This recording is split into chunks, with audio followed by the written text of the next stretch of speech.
Hello नमस्कार दोस्तों। आशा है सब लोग ठीक होंगे। आज हम आपको उत्तरी अमेरिका, जो उत्तरी अमेरिका एक महाद्वीप है, उसके बारे में बताएंगे। ठीक है। आपको सबसे पहले बता दें, उत्तरी अमेरिका में जो कुल देश हैं, ठीक है, उनकी जो संख्या है 23। ठीक है। उत्तरी अमेरिका में जो कुल देशों की संख्या वो कितनी है? कुल देश 23 है। 23 देश है। ठीक है। जब ये जो 23 देश है, इसमें सबसे बड़ा जो देश है, सबसे बड़ा ये है। यहाँ पे सबसे बड़ा देश है। इसको यहाँ ना लिख के हम यहाँ पे लिखेंगे। सबसे बड़ा देश क्या है? बड़ा। सबसे बड़ा देश जो है वो कनाडा है। सबसे बड़ा देश कनाडा है। इसके बाद में अगर हम बात करें कि सबसे छोटा देश कौन सा है, तो सेंट पियरे सबसे छोटा। सबसे छोटा सबसे छोटा कौन सा है? Saint Pierre. ठीक। सेंट पियरे सबसे छोटा है। ये दो चीजें आपको याद होनी चाहिए उत्तरी अमेरिका से, कि सबसे बड़ा कौन सा देश है और सबसे छोटा कौन सा है। ठीक है। इसके बाद में आप सभी को मालूम होगा, कि नाम सुना होगा कि अमेरिका की खोज किसने की थी? कोलंबस। कोलंबस ने 1492 में अमेरिका की खोज की थी। लेकिन शायद किसी को मालूम होगा कि अमेरिका का नाम किसके नाम पे पड़ा। तो अमेरिका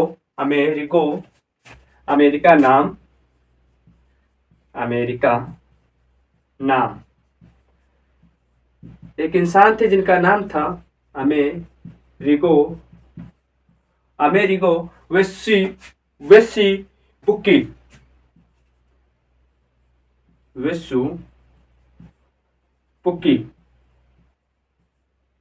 वेस्पुक्की के नाम पर अमेरिका का नाम पड़ा। और कोलंबस थे, कोलंबस ने 1492 ईस्वी में अमेरिका की खोज की थी। अमेरिका की खोज नहीं, समुद्री मार्ग की कह सकते हैं खोज की थी। ठीक है। इसके बाद में हम आपको बताएंगे कि जो अमेरिका के देश हैं, ठीक है, उसमें कुछ द्वीपीय देश हैं और कुछ प्रायद्वीपीय होते हैं। प्रायद्वीपीय का मतलब क्या होता है? प्रायद्वीपीय एक मिनट।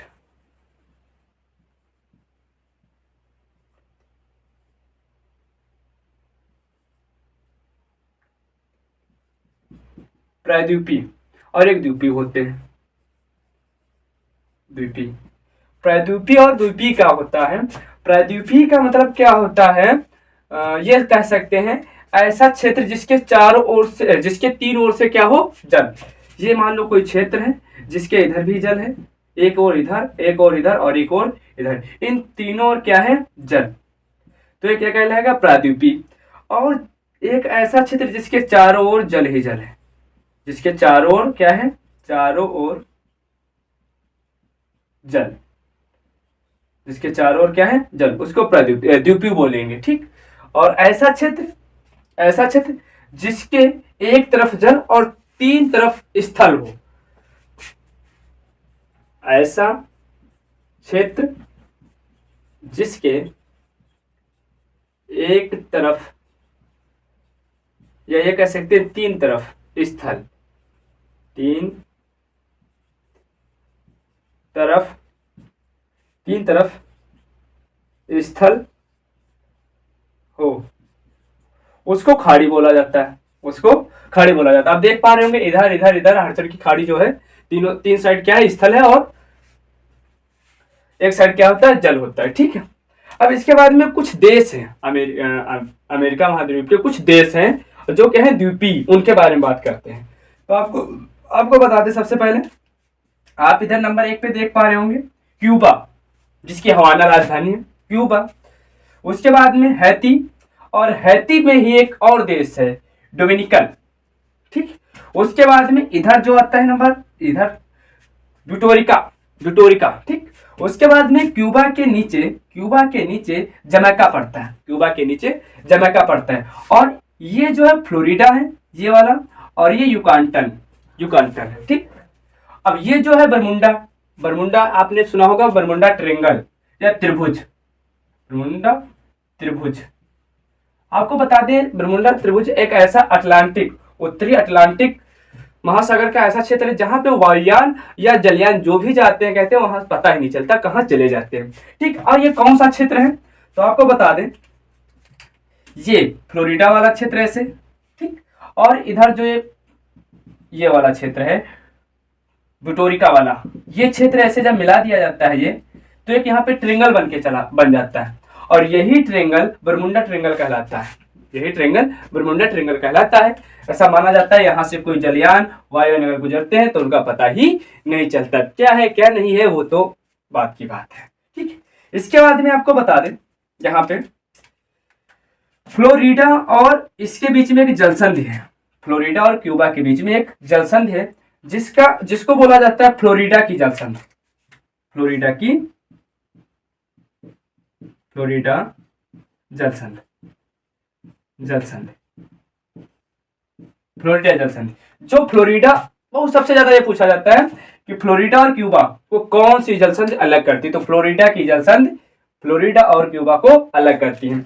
इसके बाद में ये जो युकांटन है, ये युकांटन यहाँ पे भी एक संधि है। युकांटन जो है उसको बोला जाता है युकांटन जलसंधि। ये जो है युकांटन जलसंधि ये क्या करती है, युकांटन जलसंधि युकांटन और क्यूबा के बीच में होती है, जो युकांटन को और क्यूबा को अलग करती है। ठीक है, इसके बाद में आपको बता दें यहाँ पे और जलसंधियां हैं लेकिन और जरूरी नहीं, कौन जरूरी है, युकांटन जलसंधि और फ्लोरिडा की जलसंधि, ये जरूरी है। अब यहाँ पे ये कुछ देश पूछे जाते हैं, इधर जो 7 देश है ये याद होने चाहिए। Guatemala, El Salvador, Belize, Honduras, Nicaragua और कोस्टारिका, पनामा, ये ठीक। और ये जो इतने देश है 7 यहाँ पे और एक बात बता दें, जो कुल देश हैं उन देशों में से यहाँ पे जितने भी ये देश दिखाई दे रहे हैं ये सभी 2 महासागरों से सीमा बनाते हैं, लेकिन मात्र 2 देश ऐसे हैं जो केवल एक सागर से सीमा बनाते हैं। ये जो बेलीज है ये इधर बनाता है उत्तरी अटलांटिक महासागर से, और ये जो एल सल्वाडोर है, एल सल्वाडोर एक सागर से बनाता है सीमा, एक सागर, और ये भी एक सागर से बनाता है बेलीज। ठीक है, ठीक। और ये जो बीच में होंडुरास और ये कोस्टारिका है और निकारागुआ और पनामा जलसंधि भी सुना होगा, पनामा नहर भी सुना होगा, पनामा सिटी भी सुना होगा। इसी के नीचे जो बाद में पड़ता है वो कौन सा महाद्वीप चालू हो जाता है, दक्षिण अमेरिका। ठीक, चलो इतना हो जाने के बाद में आगे बढ़ते हैं। और अब आपको बता दें जो यूएसए और कनाडा के बीच में एक 49 डिग्री वाली जो रेखा गुजरती है, विषुवत रेखा, अक्षांश रेखा, ठीक, अक्षांश रेखा, उस पर कुछ झीलें हैं, 5 झीलों का समूह है। कौन कौन सी, सुपीरियर झील, और सुपीरियर झील विश्व की सबसे बड़ी मीठे पानी की झील है। ठीक, जैसे विश्व की सबसे गहरी झील बैकाल झील, ठीक, वैसे ही ये मीठे पानी की झील है, मीठे। उसके बाद में ह्यूरोन झील, उसके बाद में मिशिगन, उसके बाद में इरी, और उसके बाद में अपटेरियो झील। फिर से सुपीरियर झील, ह्यूरोन, मिशिगन और इरी और अपटेरियो, जिसमें से आपको बता दें जो मिशिगन है, ये मिशिगन झील, ये मुख्य रूप से संयुक्त राज्य अमेरिका में है। ये मुख्य रूप से कहां पे है, संयुक्त राज्य अमेरिका में। और जो चारों है वो कहां पे पाई जाती हैं, इस लाइन पे, मतलब उधर भी बॉर्डर बनाती है और कनाडा का भी बॉर्डर बनाती है और यूएसए का भी बॉर्डर बनाती है। लेकिन जो मिशिगन नदी है वो कहां पाई जाती है, इसी यहाँ पे। और आपको बता दें ये जो मिशिगन झील है इसी के तट पर शिकागो, मिशिगन, हम इसको आप लोग देख लीजिए, इसको हम मिटा दें, आप लोग देख लो, इसको मिटा दें।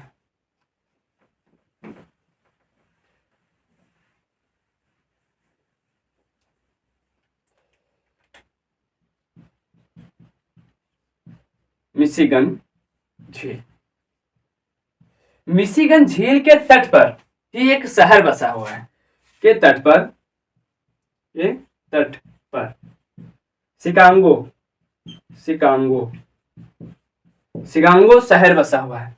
और वो शिकागो वही है, कौन सा है, 11 सितंबर 1893 वाला, जहां पर स्वामी विवेकानंद ने हिंदू या विश्व धर्म सम्मेलन में भाग लिया था और कुछ उन्होंने अपने वाक्य सुनाए थे। शिकागो में ही 11 सितंबर 1893 में स्वामी विवेकानंद ने हिंदू विश्व, या कह सकते हैं धर्म, विश्व धर्म, हिंदू विश्व सम्मेलन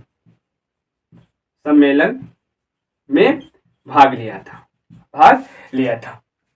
ठीक, आपको ये याद रखना है। ठीक, इसके बाद में आपको बता दें, आप ये ये मैक्सिको है, यूएसए, ये कनाडा है और ये अलास्का है। ठीक, और ये यहां से ये जो हमने ये एक लाइन बनाई है, ये रॉकी पर्वत है। ये कौन सा है, रॉकी पर्वत। ये हम आपको बता दें कौन सा पर्वत है, रॉकी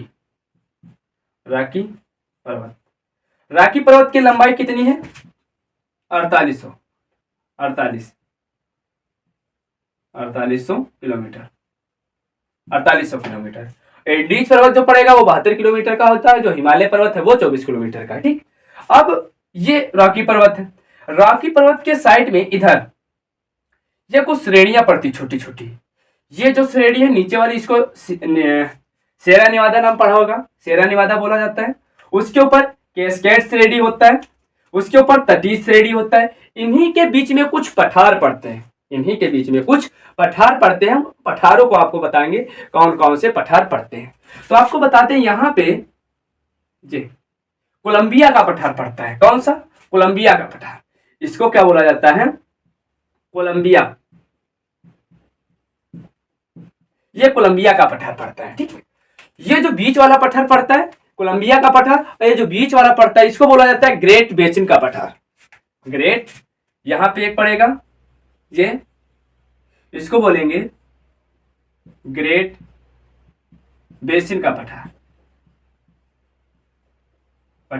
ग्रेट बेसिन का पठार। और एक यहां पे पड़ता है, और एक यहां पे पड़ता है। ये क्या है, पठार, ग्रेट बेसिन का पठार। और एक यहां पे पड़ता है जिसको बोला जाता है कोलोरेडो का पठार,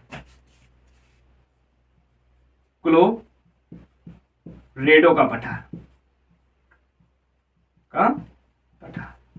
कोलोरेडो का पठार क्या बोला जाता है, कोलोरेडो का पठार बोला जाता है। ठीक, इतनी आपको चीज याद रखना। ये देखो इधर, ये एक पर्वत है, कौन सा है, रॉकी पर्वत, जिसकी लंबाई 4800 किलोमीटर है। ठीक, उसके बाद में इसी पर्वत के साइड में इधर अगर बात करें तो यहाँ पे छोटे छोटे श्रेणियां पड़ती हैं, सेरा नेवादा, कैस्केड श्रेणी और ये तटीय श्रेणी जिसको बोला जाता है। यहाँ पे पड़ता है कोलंबिया का पठार, ये पड़ता है ग्रेट बेसिन का पठार, और ये कोलोरेडो का पठार पड़ता है। ठीक है, इसके बाद में अगर हम आपको बता दें, यहाँ की सबसे ऊंची चोटी जो कि अलास्का में है, यहाँ पे जो कि कहाँ पे है, सबसे ऊंची चोटी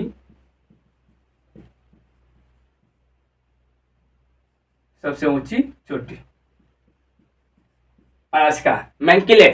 सबसे ऊंची चोटी कौन सी है, मैंकिले, सबसे ऊंची चोटी मैंकिले। इसका नाम क्या है, मैंकिले। और जिसका नाम बदलकर क्या कर दिया गया है, देनाली। हाँ, देनाली। और इसकी लंबाई शायद क्या 6198 किलोमीटर होगी, जिसकी लंबाई मीटर में होगी, 6100 मैंकिले या मीटर में ही होगी, 6198 मीटर, 6198 इसकी लंबाई है, किसकी, मैंकिले या देनाली की। ठीक, इतना हो जाने के बाद अब इधर आप आ जाइए थोड़ा। अब ये जो जल संधि है, सॉरी, ये अलास्का और एशिया, अलास्का और एशिया, ये अलास्का और एशिया के बीच में एक जल संधि पड़ती है। कौन सी जल संधि है, बेरिंग जल संधि, जिसको बोला जाता है बेरिंग जल संधि, बेरिंग जल संधि। ये जो जल संधि है, ये क्या करती है, दो स्थलीय सीमाओं को अलग करती है। एक एशिया जो साइबेरिया वगैरह हिस्सा होता है उसको, और एक अलास्का। बेरिंग जलसंधि दो स्थलीय सीमाओं को अलग करती है। किसको किसको? इसको और इसको अलग करती है। इसके बाद में अगर हम बताएं, देखो एक बात आपको बता दें, ये जो मैप है वर्ल्ड का, ये मैप आप लोगों के पास अगर होगा तो आप लोगों को ज्यादा अच्छा समझ में आएगा। अगर ये मैप नहीं है तो आपको कुछ समझ में नहीं आएगा। हमेशा जब भी पढ़िए जियोग्राफी, तो उसमें आपके पास मैप ये होना चाहिए। अगर मैप ये नहीं है तो इतना समझ लो कुछ समझ में नहीं आएगा, क्योंकि मैप का, इस वाले मैप का होना आपके लिए बहुत जरूरी होता है, क्योंकि ये इससे क्या होता है सब समझ में आता है। ठीक है, आगे देखो। तो ये जो बेरिंग जलसंधि होती है अलास्का और रसिया को एशिया तो हमने नहीं बोला, रसिया को अलग करती है। ठीक है, और यहां से आता है चुप्पी सागर या बेरिंग सागर को अलग करती है। ठीक, चलो आगे बढ़ते हैं। आगे अब आपको हम बता दें, इधर बेफिन द्वीप पड़ता है, ग्रीनलैंड पड़ता है, और हडसन की खाड़ी पड़ती है। लेब्राडोर सागर है ये। हडसन की खाड़ी जो है, हडसन जलसंधि जो होती है वो हडसन की खाड़ी और लेब्राडोर को अलग करती है। लेब्राडोर को नहीं, अलग नहीं करेगी, आपस में जोड़ेगी। हडसन की खाड़ी और लेब्राडोर को जोड़ेगी। ठीक है, लेब्राडोर को जोड़ेगी। ठीक, इधर अगर हम बात करें, यहाँ पे एक डेविस जलसंधि है। डेविस जलसंधि क्या करती है? बेफिन के द्वीप और ग्रीनलैंड को अलग करती है। और ये जोड़ती किसको है? तो लेब्राडोर, और ऊपर एक बेफिन की खाड़ी है। बेफिन की खाड़ी, ऊपर क्या है? बेफिन की खाड़ी, उनको जोड़ती है और इसको अलग करती है। और ये जो ग्रीनलैंड है, इस पे अधिकार किसका है? डेनमार्क का अधिकार डेनमार्क का है। ठीक, आपको बता दें किसका अधिकार है? डेनमार्क का। अब ये जो डीसी वाशिंगटन डीसी, ये जो डीसी है, क्वेश्चन पूछा जाता है डीसी जो है किस नदी पर स्थित है? किस नदी पर? तो ये जो अमेरिका की राजधानी है, इसी की राजधानी ये पोटोमैक नदी पर स्थित है। कौन सी नदी पर? क्वेश्चन पूछेगा किस नदी पर है, तो पोटोमैक किस पोटेमैक है, पोटोमैक नदी पर, पोटोमैक नदी। और जो न्यूयॉर्क है, न्यूयॉर्क किस पे स्थित है? तो हडसन नदी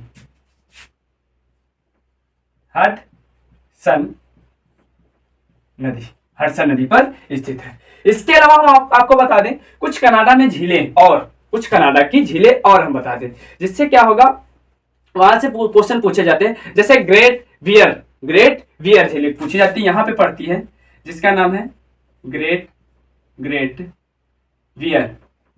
ठीक, ग्रेट वियर। ये जो ग्रेट वियर झील है, आप लोग लिखते रहिएगा, ग्रेट वियर, रेडियम, यहाँ पे रेडियम उत्पादन होता है। क्या होता है? रेडियम की खानें पाई जाती हैं। ठीक, इसकी ये हो गई। और इसके बाद यहीं पे एक पड़ती है और झील, यहाँ पे एक जो झील पड़ती है ग्रेट स्लेव झील। ग्रेट, तो ग्रेट सभी में होगा, स्लेव लिखे दे रहे हैं हम, ग्रेट स्लेव।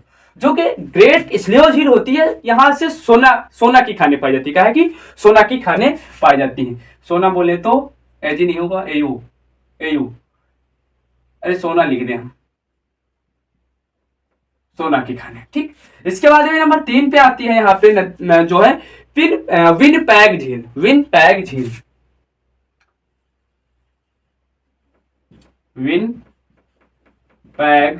झील। ये जो विनपैग झील है, यहां से क्या निकाला जाता है? कॉपर निकाला जाता है, Cu। यहां से कॉपर निकाला जाता है। देखो, ग्रेट वियर झील, जहां से क्या निकाला जाता है? रेडियम, याद रखना है आपको, रेडियम। ठीक, और जो स्लेव झील है वहां से सोना निकाला जाता है, जो विनिपेग झील है वहां से कॉपर निकाला जाता है। ठीक, ये चीजें जो ना आपको याद रखना चाहिए। और ये क्वेश्चन यहां से पूछा जाता है, विश्व का सबसे बड़ा रेलवे स्टेशन यहीं पे है। विश्व का सबसे बड़ा रेलवे स्टेशन, विश्व का सबसे बड़ा रेलवे स्टेशन, विश्व का सबसे बड़ा रेलवे स्टेशन तो कौन सा है? Grand terminal railway station. विश्व का सबसे बड़ा रेलवे स्टेशन है ग्रांड टर्मिनल रेलवे स्टेशन। ये ग्रांट टर्मिनल, रेलवे स्टेशन। ठीक, ये याद रखिएगा। ठीक, यहां से पूछेगा क्वेश्चन कि सबसे बड़ी नदी कौन सी है, सबसे बड़ी नदी। तो दो नदी आपको हम बता रहे हैं, उनमें से कोई एक आप चुनिएगा। एक है मिसिसिपी और एक मिसौरी, इनमें से कोई एक है, आप कमेंट में जरूर बताइएगा। विश्व की सबसे, सॉरी, यहाँ की सबसे बड़ी तो अमेरिका, ये कह सकते हैं अमेरिका महाद्वीप की सबसे बड़ी नदी। तो दो नदी हम आपको दे रहे हैं, उनमें से एक है और आपको बताना है मिसिसिपी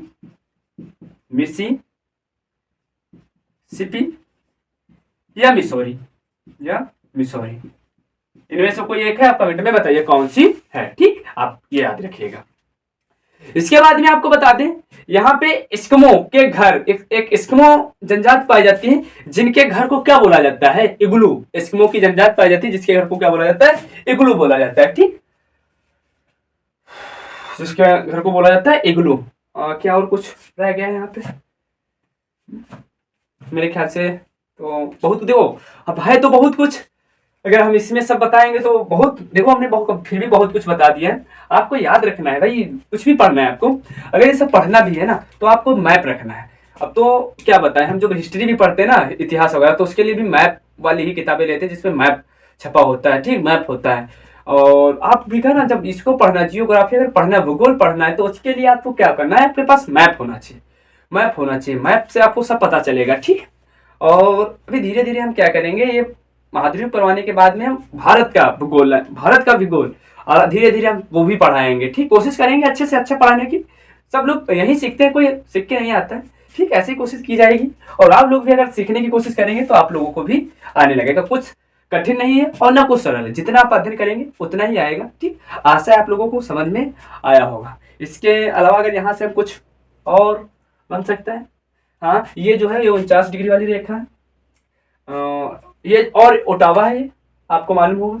इसके बाद में ये मैक्सिको है, और हाँ, ये हम भूल गए आपको बताने को, ये मैक्सिको की खाड़ी है, ये जो है मैक्सिको की खाड़ी। ठीक, आपको याद रखना, ये मैक्सिको की खाड़ी है। और यहाँ पे एक कैलिफोर्निया एक पड़ता है यहाँ पे, और कैलिफोर्निया यहाँ पे पड़ता है सच। यहीं पे एक मरुस्थल पड़ता है, चिहुआहुआ है ना, कि चिहुआहुआ, यहीं पे पड़ता है एक मरुस्थल जिसका नाम होता है चिहुआ, ऐसे लिखा होता, चिहुआहुआ,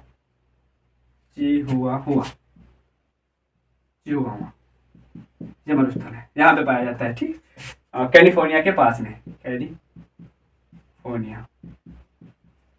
कैलिफोर्निया के पास में। देखो जब आप पढ़ेंगे ना, तो आप पढ़ने का मतलब, जब जितनी किताबें आप पढ़ेंगे उससे आपका अध्ययन ज्यादा बढ़ेगा। ठीक है, जितना पढ़ेंगे उतना आपको आता रहेगा, और पढ़ना बंद कर देंगे तो आपको क्या पता है फिर आएगा कि नहीं आएगा। और एक चीज देखो, यहाँ पे छूट ही गई, एक पर्वत छूट गया है यहाँ पे, बहुत अच्छा, अपलेशियन पर्वत छूट जाता है। देखा, आपको बता दें, यहाँ पे पर्वत पाया जाता है, ये जिसको बोला जाता है अपलेशियन पर्वत, अपशिष्ट पर्वत। ये क्या है, अपलेशियन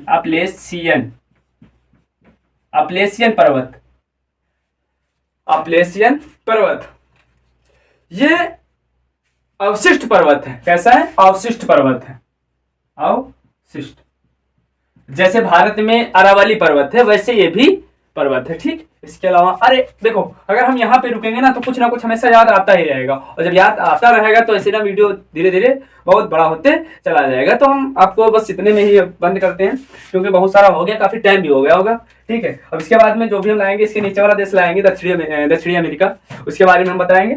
आशा है आप लोगों को समझ में आएगा, इसको जब बार बार देखेंगे तो जरूर समझ में आएगा। ठीक।